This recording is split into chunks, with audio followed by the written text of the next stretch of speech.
dans la première épître de Paul aux Corinthiens, première épître de Paul aux Corinthiens, au chapitre 10, verset 1er. Première, je ne veux pas que vous ignoriez que nos pères ont tous été sous la nuée, qu'ils ont tous passé au travers de la mer, qu'ils ont tous été baptisés en Moïse dans la nuée et dans la mer, qu'ils ont tous mangé le même aliment spirituel et qu'ils ont tous bu le même breuvage spirituel, car ils buvaient d'un rocher spirituel qui les suivait, et ce rocher était Christ. Mais la plupart d'entre eux ne furent point agréables à Dieu, puisqu'ils périrent dans le désert. Or, ces choses sont arrivées pour nous servir d'exemple, afin que nous n'ayons pas de mauvais désirs comme ils en ont eu. Ne devenez point idolâtres, comme quelques-uns d'eux, selon qu'il est écrit, le peuple s'assit pour manger et pour boire, puis ils se levèrent pour se divertir. Ne nous livrons point à l'impudicité, comme quelques-uns d'eux s'y livrèrent, de sorte qu'il en tomba 23 000 en un seul jour. Ne tentons point le Seigneur, comme le tentèrent quelques-uns d'eux, qui périrent par les serpents.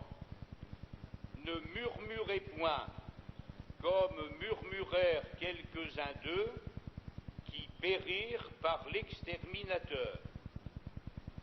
Ces choses leur sont arrivées pour servir d'exemple, et elles ont été écrites pour notre instruction, à nous qui sommes parvenus à la fin des siècles. Ainsi donc, que celui qui croit être debout prenne garde de tomber. Aucune tentation ne vous est survenue qui n'ait été humaine, et Dieu qui est fidèle ne permettra pas que vous soyez tentés au-delà de vos forces. Mais avec la tentation, il préparera aussi le moyen d'en sortir, afin que vous puissiez la supporter. Il n'est pas question pour le chrétien de vivre dans la hantise de la chute morale ou spirituelle.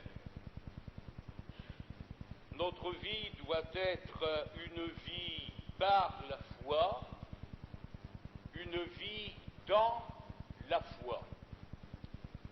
Mais la foi ne doit pas nous faire ignorer les dangers de la route, et c'est pourquoi ce texte inspiré, comme tous les autres textes bibliques, nous dit, ainsi donc, que celui qui croit être debout prenne garde de tomber. La parole de Dieu ajoute, pour nous affermir et nous fortifier dans la foi, aucune tentation ne vous est survenue qui n'ait été humaine, et Dieu qui est fidèle ne permettra pas que vous soyez tentés au-delà de vos forces, mais avec la tentation, il préparera aussi le moyen d'en sortir afin que vous puissiez la supporter. Il y a donc ces quelques paroles encourageantes du verset 13, qui doivent nous fortifier dans la foi, mais nous ne devons pas ignorer la mise en garde du verset 12, ainsi donc que celui qui croit être debout prenne garde de tomber. Je vous invite à suivre une seconde lecture dans le second livre des Chroniques, au chapitre 35, à partir du verset 20.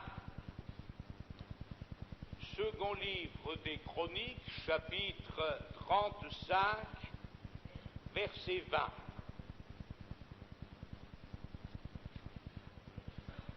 Pendant plusieurs dimanches, la parole de Dieu nous a montré ce que Dieu était capable de faire avec un enfant de 8 ans, puisque c'est l'âge où le roi Josias s'est assis sur le trône.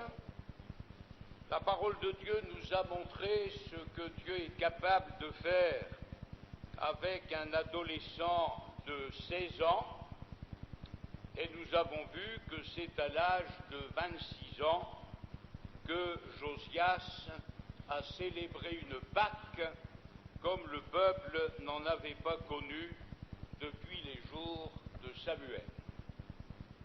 Bien, la parole de Dieu aurait pu s'arrêter là.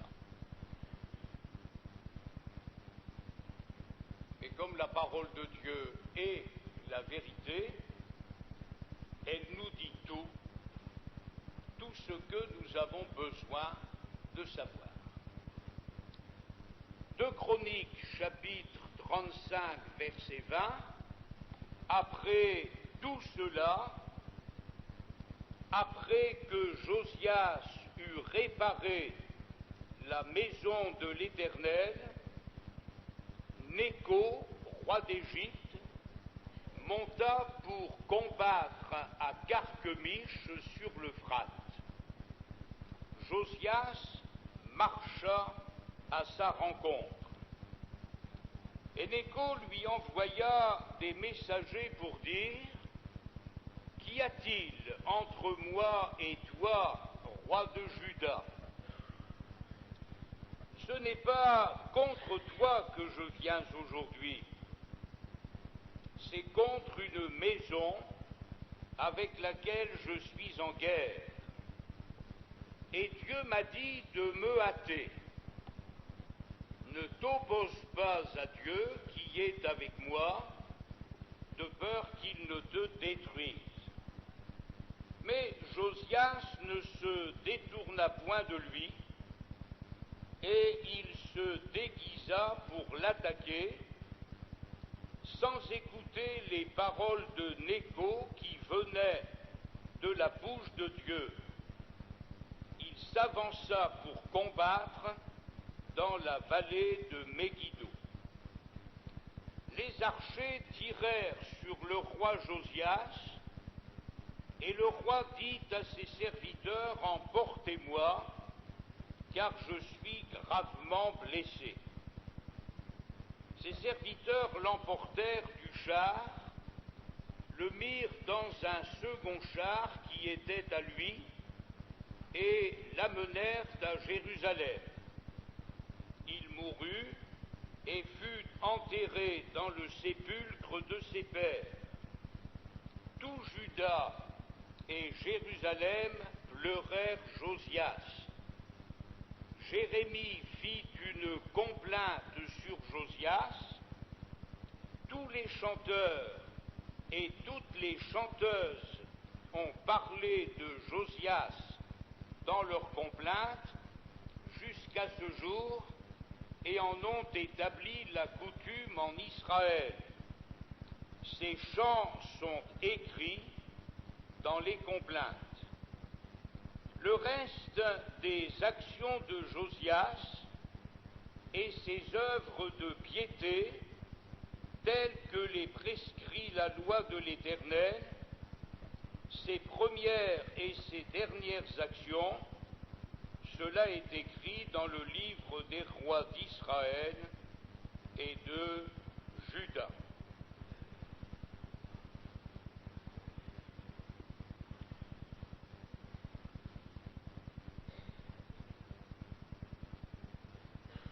Nous bénissons Dieu pour tout ce qui s'est fait par le moyen de Josias, mais l'Écriture n'a pas voulu nous laisser dans l'ignorance concernant une mort prématurée, puisque c'est à l'âge de 38 ans que Josias a été tué, et il a été tué pour une raison bien simple, c'est que l'Écriture nous dit qu'il n'a pas écouté les paroles de Néco qui venaient de la bouche de Dieu. Dans ce réveil dont nous parle le second livre des Chroniques et également le second livre des Rois, nous savons ce qu'avait été la conduite de Josias. Nous savons par la parole de Dieu que l'œuvre de Dieu dans le cœur de Josias était une œuvre profonde, mais qu'en était-il exactement du peuple lui-même? Jusqu'à quel point le peuple avait-il suivi Josias dans ses réformes et dans cette œuvre de réveil? Nous ne le savons pas.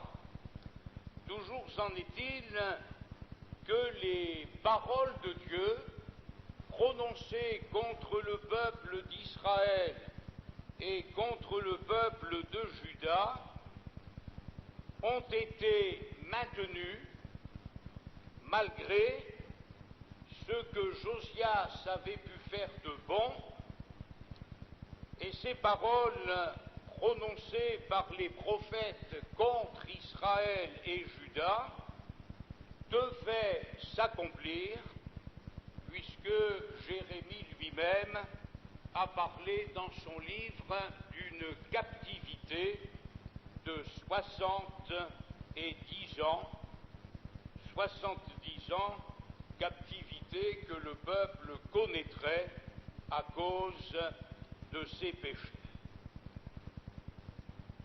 L'Écriture nous dit donc au verset 20 de notre lecture, après tout cela, après que Josias eut réparé la maison de l'Éternel, Néco, roi d'Égypte, monta pour combattre à Carchemish sur l'Euphrate.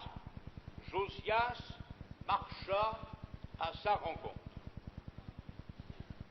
Cela paraissait tellement étrange qu'un roi païen puisse triompher d'un roi d'Israël ou d'un roi de Juda, qu'il ne semble pas que Josias ait consulté Dieu de quelque manière que ce soit, mais à partir du moment où le pharaon Néco montait à Carchemish pour combattre, eh bien l'Écriture nous dit Josias marcha à sa rencontre. Comme quoi, nous devons, dans les meilleurs moments de notre existence, comme ce fut le cas pour Josias, nous devons toujours être à l'écoute de Dieu et nous demander parfois pourquoi les choses ne se font pas comme elles devraient se faire à notre avis. Nous tenir devant Dieu et connaître la pensée de Dieu concernant les circonstances, nos circonstances, concernant les problèmes que nous pouvons connaître dans notre vie. Quand on a retrouvé la loi de l'Éternel, La parole de Dieu nous dit que Josias a envoyé consulter la prophétesse Hulda. Mais ici, il ne consulte, semble-t-il, personne, ni la parole écrite, ni la prophétesse Hulda, pas même Jédoutoun, au sujet duquel l'Écriture nous dit qu'il était le voyant du roi. Le roi d'Égypte monte pour combattre, Josias estime, lui, que c'est anormal, et il sort à la rencontre du pharaon Nécho à Carchemish pour lui livrer bataille. Et à ce moment-là, Nécho lui envoie des messagers pour lui dire « Qu'y a-t-il entre moi et toi, roi de Juda ?» C'est la même réflexion que le Seigneur Jésus va faire aux noces de Cana, quand sa mère lui dit « Ils n'ont plus de vin », Jésus lui répond « Femme, qu'y a-t-il entre moi et toi ?» C'est-à-dire, nous ne sommes pas sur la même longueur d'onde, mes pensées ne sont pas tes pensées ne sont pas mes pensées, qu'y a-t-il entre moi et toi? Et c'est le même langage que le pharaon Nécho tient à l'égard de Josias. Et il lui dit, ce n'est pas contre toi que je viens aujourd'hui, il n'y a pas de problème entre le pharaon Nécho et Josias, ce n'est pas contre toi que je viens aujourd'hui, c'est contre une maison avec laquelle je suis en guerre, et Dieu m'a dit de me hâter. Ne t'oppose pas à Dieu qui est avec moi, de peur qu'il ne te détruise. Tout ce que Josias avait pu faire de bon pendant les années où il a régné sur Israël ne pouvait en aucun cas changer les paroles de Dieu qui avaient été prononcées contre la maison d'Israël et contre la maison de Juda. Si Josias avait consulté Dieu, certainement que Dieu lui aurait dit, Josias, tiens-toi en dehors de cette affaire. Josias, ne te mêle pas de cette affaire. Pharaon Nécho monte à Carchemish, c'est mon problème, c'est moi qui l'ai envoyé, c'est moi qui lui en ai donné l'ordre, tiens-toi en dehors de cette affaire. Mais, nous dit l'Écriture, Josias ne se détourna point de lui, et ce qui montre qu'au fond de son cœur, il n'était pas tout à fait sûr de ce qu'il faisait, c'est que l'Écriture nous dit il se déguisa pour l'attaquer. Si Josias avait été convaincu de bien faire, il n'aurait pas eu recours au mensonge, parce que se déguiser, c'est tromper, c'est mentir. Si Josias avait été sûr de bien faire, il y aurait eu dans son cœur une assurance qu'on ne trouve pas au plus profond de son être. Josias n'aurait pas eu recours au déguisement s'il avait été convaincu d'être dans le plan de Dieu. Mais comme il y a au fond de lui-même un certain doute, alors l'Écriture nous dit il se déguisa pour attaquer le pharaon Nécho, sans écouter les paroles de Nécho qui venaient de la bouche de Dieu, Nous allons relire dans le livre de Job un texte qui est bien connu, au chapitre 33 du livre de Job, et à partir du verset 14. nous avons besoin, mes frères et sœurs, d'être en permanence à l'écoute de Dieu. À l'écoute de Dieu quand les choses vont mal pour nous, mais à l'écoute de Dieu aussi quand les choses vont très bien. Le règne de Josias avait été un règne exceptionnellement bon, et ce n'est pas ce qui lui donnait le droit de ne pas être attentif à ce que Dieu avait à lui dire.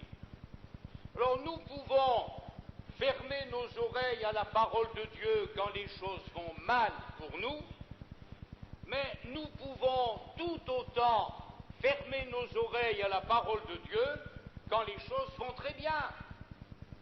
Josias aurait pu tenir ce raisonnement et dire « ça fait 30 années que les choses vont bien, ça fait 30 années que l'œuvre de Dieu se fait au sein du peuple, la maison de l'Éternel a été rebâtie, la loi a été retrouvée, la Pâque a été célébrée, pourquoi est-ce que je m'arrêterais en si bon chemin ?»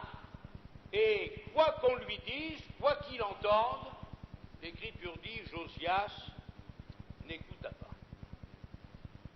Job 33, verset 14, Dieu parle. Cependant, tantôt d'une manière, tantôt d'une autre, et l'on n'y prend point garde. Il parle par des songes, par des visions nocturnes. Quand les hommes sont livrés à un profond sommeil, quand ils sont endormis sur leur couche, alors il leur donne des avertissements et met le sceau à ses instructions afin de détourner l'homme du mal et de le préserver de l'orgueil, afin de garantir son âme de la fosse et sa vie des coups du glaive. Par la douleur aussi, l'homme est repris sur sa couche. Quand une lutte continue vient agiter ses os, alors il prend en dégoût le pain, même les aliments les plus exquis, sa chair se consume et disparaît, ses os qu'on ne voyait pas sont mis à nu, son âme s'approche de la fosse et sa vie des messagers de la mort. Dieu parle, cependant, tantôt d'une manière, tantôt d'une autre. Mais nous pouvons comprendre que c'était difficile pour Josias, qui était un roi béni par Dieu. Nous pouvons comprendre que c'était difficile pour lui d'admettre qu'un roi païen puisse lui apporter la parole de Dieu, une parole qui va à l'encontre de ce que lui avait décidé de faire. Mais, mes frères et sœurs, ce n'est pas le seul texte de l'Écriture.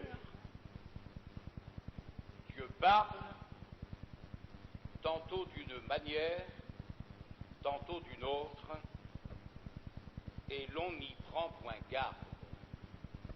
Seigneur, donne-nous de prendre garde à ce que tu as à nous dire.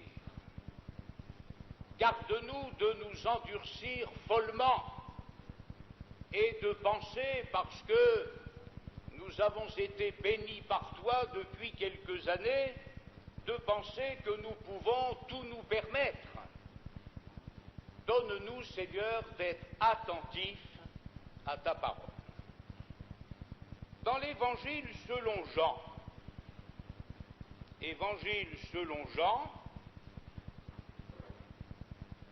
au chapitre 11, Évangile selon Jean, chapitre 11, verset 47.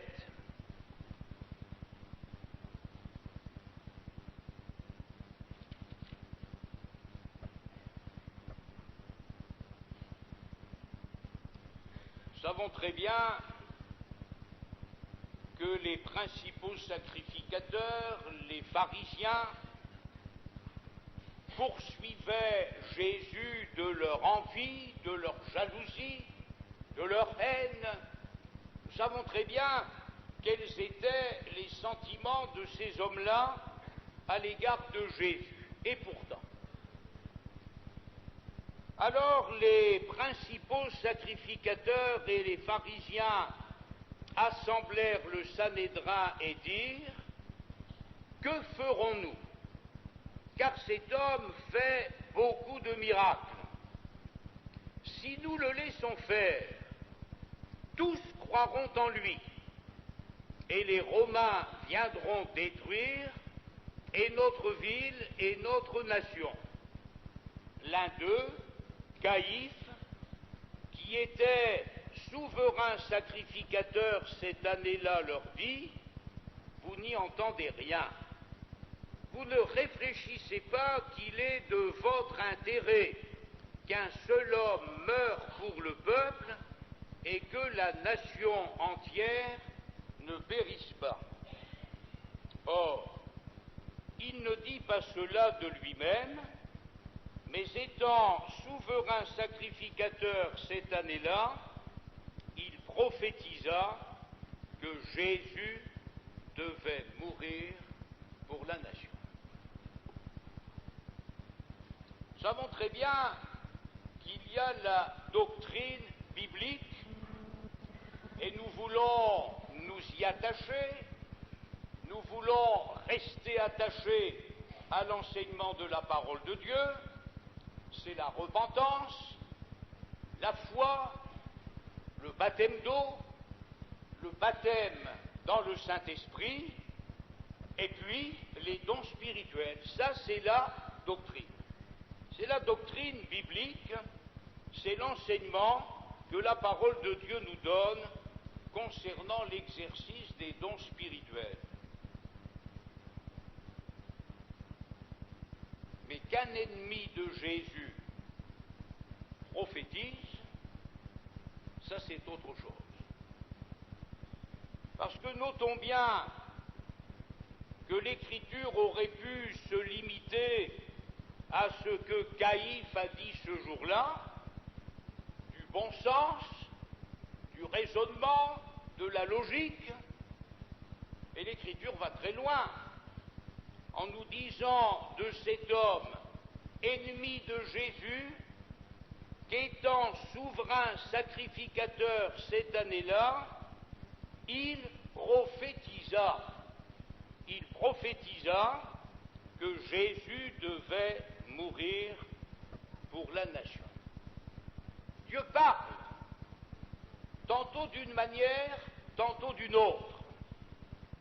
Mais, nous dit l'Écriture, l'être humain n'y prend pas garde. Dans la seconde épître de l'apôtre Pierre, seconde épître de l'apôtre Pierre au chapitre 2, suivons la lecture à partir du verset 15.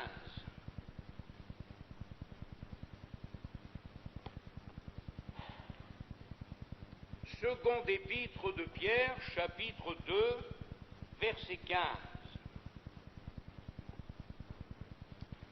L'Écriture nous dit de certaines personnes, après avoir quitté le droit chemin, ils se sont égarés en suivant la voie de Balaam, fils de Bosor, qui aima le salaire de l'iniquité, mais qui fut repris pour sa transgression, une ânesse muette, faisant entendre une voix d'homme, arrêta la démence du prophète. Mais c'est incroyable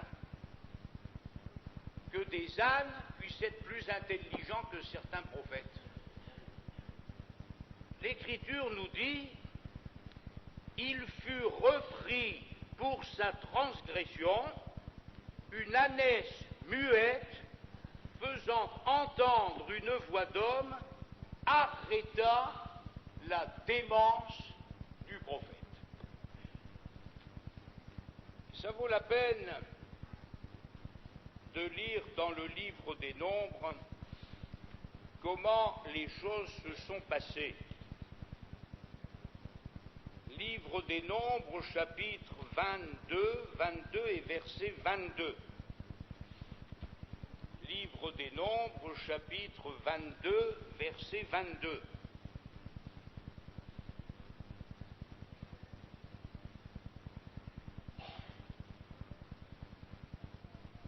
La colère de Dieu s'enflamma parce qu'il était parti, Balaam.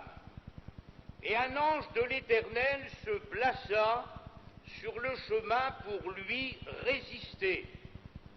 Balaam était monté sur son ânesse et ses 2 serviteurs étaient avec lui.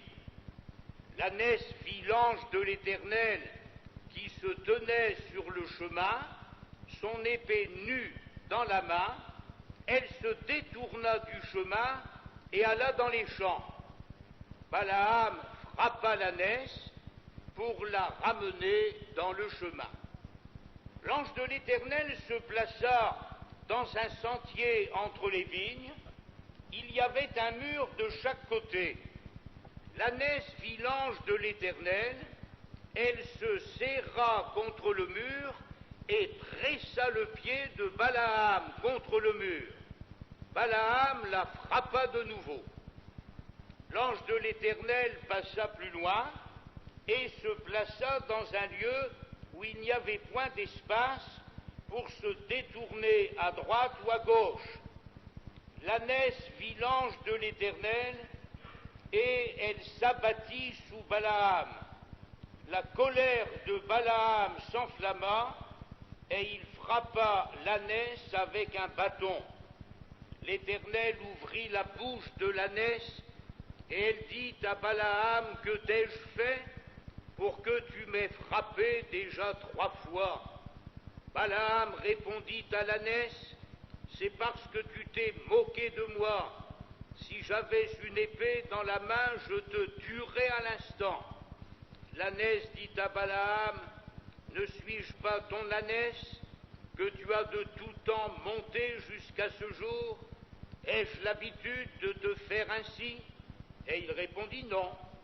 L'Éternel ouvrit les yeux de Balaam, et Balaam, dirions-nous enfin, Balaam vit l'ange de l'Éternel qui se tenait sur le chemin, son épée nue dans la main, et il s'inclina et se prosterna sur son visage.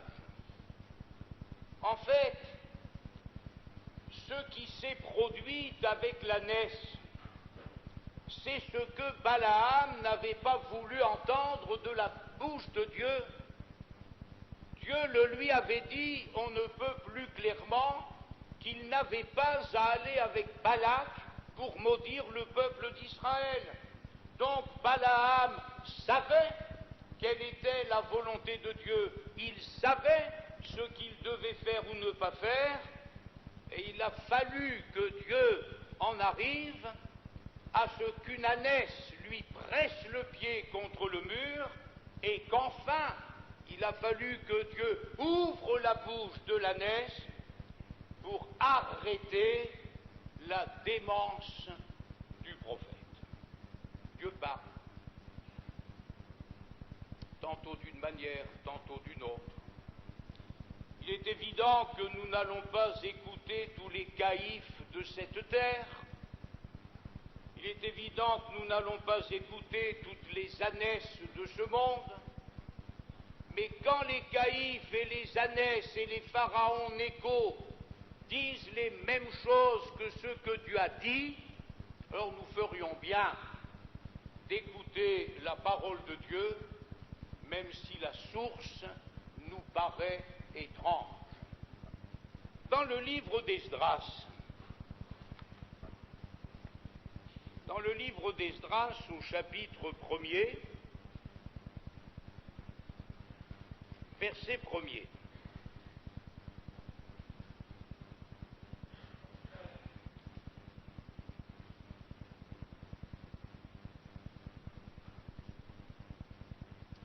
Esdras, chapitre 1er, verset 1er. La première année de Cyrus, notons bien, roi de Perse, s'agissait donc d'un païen, de quelqu'un qui était étranger au peuple de Dieu. La première année de Cyrus, roi de Perse, afin que s'accomplit la parole de l'Éternel prononcée par la bouche de Jérémie, l'Éternel réveilla l'esprit de Cyrus, roi de Perse, qui fit faire de vive voix et par écrit cette publication dans tout son royaume. Ainsi parle Cyrus, roi des Perses, l'Éternel, le Dieu des cieux, m'a donné tous les royaumes de la terre, et il m'a commandé de lui bâtir une maison à Jérusalem en Juda. Qui d'entre vous est de son peuple, que son Dieu soit avec lui, et qu'il monte à Jérusalem en Juda, et bâtisse la maison de l'Éternel, le Dieu d'Israël, c'est le Dieu qui est à Jérusalem. Il y avait Josué, le souverain sacrificateur. Il y avait Zorobabel, le gouverneur, dont Dieu va aussi réveiller l'esprit. Mais pour quelle raison a-t-il commencé par Cyrus?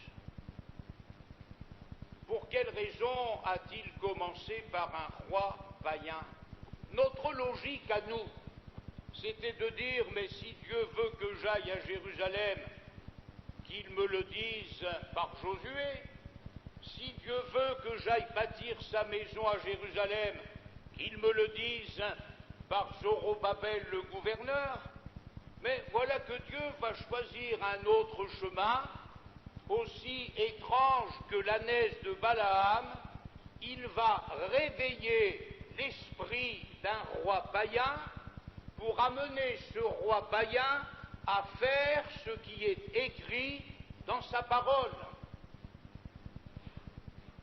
Tout le peuple n'a pas suivi. Ils ont été à peine 50 000 à rentrer à Jérusalem, et ce ne fut pas sans mal qu'ils ont reconstruit la maison de Dieu, ni les murailles de Jérusalem. Une chose est certaine, c'est que le réveil a commencé dans l'esprit d'un roi païen. L'Éternel réveilla l'esprit de Cyrus. Or, je le redis, en espérant que ce sera clair, nous n'allons pas écouter tous les Cyrus de cette terre, mais quand les Cyrus de la terre sont capables d'entendre la parole de Dieu que le peuple de Dieu n'entend plus, eh bien Dieu est capable de se servir de Cyrus, il est capable de se servir de Caïphe, il est capable de se servir d'une ânesse. Ce qui est important pour nous, c'est que nous soyons à l'écoute de Dieu. Josias n'écouta pas les paroles de Nécho qui venaient de la bouche de Dieu. Dieu parle, tantôt d'une manière, tantôt d'une autre, et nous avons besoin d'être en permanence à son écoute. Le naufrage que près de 300 personnes ont connu en allant à Rome, elles ne l'auraient jamais connu si le pilote et le patron du navire n'avaient pas été écoutés par le centenier. Le centenier qui avait la responsabilité des soldats et des prisonniers logiquement, préféra écouter le pilote et le patron du navire. C'est vrai que quand il s'agit de navigation, nous pensons qu'il vaut mieux s'adresser à des gens expérimentés. Mais ce jour-là, il y avait un petit homme de Dieu sur le bateau, c'était Paul. Paul qui va dire le contraire du pilote, le contraire du patron du navire. Paul leur dit, vous ne devriez pas quitter le port. Et parce qu'ils n'ont pas su écouter la parole de Dieu, ils ont fait naufrage. Et heureusement qu'il y avait quand même le Dieu de ce petit Paul qui veillait sur ces quelques centaines de personnes et qui leur a évité la mort. Mais ce jour-là encore, Dieu a parlé à des gens d'expérience par quelqu'un qui, humainement parlant, n'était pas qualifié pour le faire. Dieu parle. L'être humain n'y prend point garde. Si Josias avait écouté la parole de Dieu, il ne serait pas mort à 38 ans. Parce que sa mort n'a pas été une mort naturelle, il est mort tout simplement parce qu'il se trouvait là où il n'aurait pas dû être.